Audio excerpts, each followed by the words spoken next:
Hey y'all, I wanted to give a little video for my Warfighter brothers and sisters out there. It's time for us to wake up. It's time for us to be honest with ourselves. We are a different breed, and that's okay. We've been asked to do things over the course of our careers that most people wouldn't have the stomach for. Most of them can't even comprehend the very thought of it, and that's okay. We are able to achieve amazing things in record times, and yet society forces us into a victim mentality. Now, I know what you're thinking. Mike, I'm not anybody's victim. You should be right, but you're very wrong. Just look at the way we're treated. Look at the way we are thought about. Things like post-traumatic stress are portrayed every single day in both the media and in print, in Hollywood movies, whatever, as, crazy veterans, watch out, every vet's coming back crazy and they're just ready to kill. Folks, that's just not true, and it's not fair. And it's very easy to point fingers at, society, at the Department of Defense, maybe the VA, for putting us in this position. And you'd be partly right with all that. But guess what? We have to point the finger at ourselves, too. We allow them to look at us this way. We all know that post-traumatic stress is not the end of your life. It's a struggle. It is a daily struggle. I carry it every single day. But it does not mean I'm crazy or, going to go postal or something like that. It just doesn't exist. War is hell. War is ugly. It changes you down to your very soul. You cannot go into a combat zone and come home the same person you were. And that's not a bad thing. These changes are going to happen. We carry the scars every day, both physically and mentally. And they affect every portion of our life, not just the way we feel. It changes the way we look at things, the way we react to things. Some of these changes can be positive, can be very positive and very beneficial. But society wants to put us all in boxes. And not just one box, not just, hey, you're all crazy veteran box. No, that's not enough for them. They want us divided. They want us all in our own little individual crazy boxes. Because, look at this. There's over 23 million veterans living in this country today. 23 million.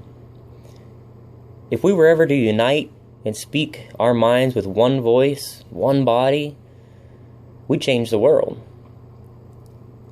So we're a very powerful voice, and yet we allow society to denigrate us, to put us down, to make people afraid of us.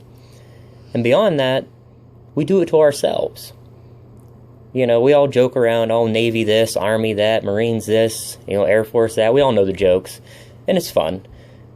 But some folks take it too far. We all take it to heart a little bit. There's all this infighting between active duty, guard, reserve, whatever.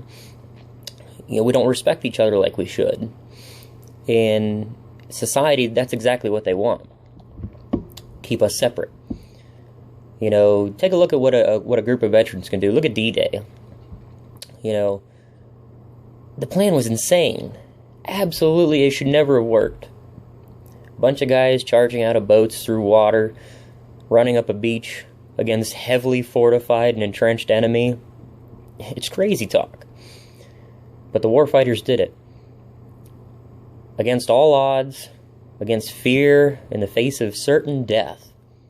Not only did they do it, but they won. They conquered. That's what we do. Brothers and sisters, we have 22 veterans a day committing suicide. We hear it all the time, and that's great. Awareness is awesome. We got to keep it in the public space. We got to keep it in our face. But when are we going to step up and actually do something about it? The military is great for doing combat lifesaver courses and things like that. Save your buddy in a combat situation. Well, folks, just because we're not in combat anymore doesn't mean you shouldn't save your buddy. Now, Don't get me wrong, I'm not blaming any of us individually or anything like that. These folks made a choice, usually in an altered state of mind, and unfortunately they can't take that back. But folks, let's pick our buddies up. Let's carry them. You know the signs, we all do. You know how your buddy should be acting, how they should be saying, and you know yourself. If you feel yourself hitting that wall, go talk to someone. Get that help. There is no shame in that. There's a shame that we're losing that many warfighters every single day, and nothing's changing it. We can't sit back and let the politicians do it for us. We can't sit back and expect civilians to change it for us. It's not going to happen. Politicians, we're a means to an end. Civilians, a lot of them don't understand us. Now, don't get me wrong. There are millions of amazing civilians out there that do amazing things for veterans. Their hearts are in the right place.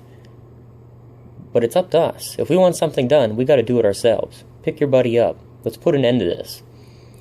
Let's unite. You see all this infighting between different organizations,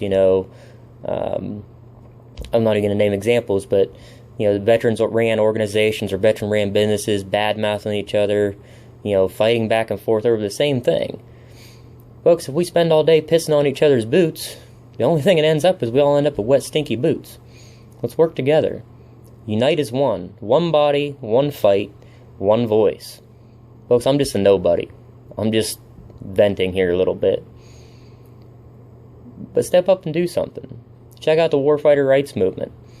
Nationwide organization gathering up veterans to fight against the stigma of post-traumatic stress. It's a start. At least we're getting organized. At least we're moving and working together. We can achieve anything. We are the biggest collection of the most badass people on the face of the earth. We come from a long bloodline, that warrior bloodline. You don't got to change. Let's not assimilate to a society. We don't need to be normal. We need to be us. We need to be warfighters. We can be very productive members of society, but we don't have to be the victim. We're not the victim. We are the conquerors, not the conquered. Let's live up to it.